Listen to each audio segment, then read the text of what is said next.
Of course, The Land of Painted Caves is the 6th book in the series. And there's a lot that comes before. This is a world that I've lived with for 30 years. And I've created and tried to create it the way it was, tried to make it believable, you know. And for me, it is believable. I really do think that people might have lived like that at some point in time, might have gone through the same kinds of troubles and agonies, you know. But if I never write again about Ayla, I will probably miss her very badly. She's like a friend, you know. She's somebody that I know more intimately than I know a lot of my good friends, you know.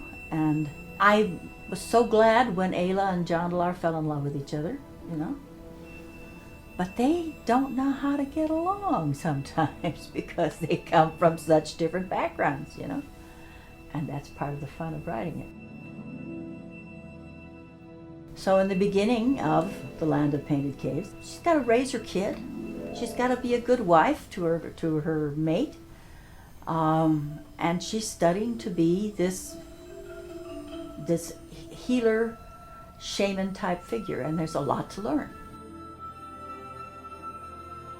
In The Land of Painted Caves, you know, they traveled to Jondalar's home. And the actual site of the 9th cave of the Zelandani it's a place in France called Logriot. I remember the first time that I really went into like Lascaux cave.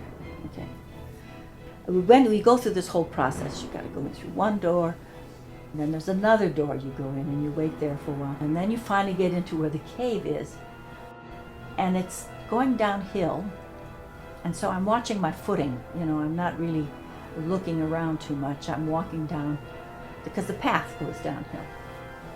And I finally get to the bottom, and there's a railing there. And I looked up, and I went,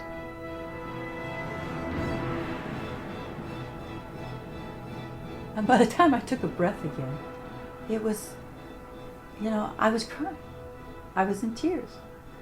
It was so, for me, it was an overwhelming.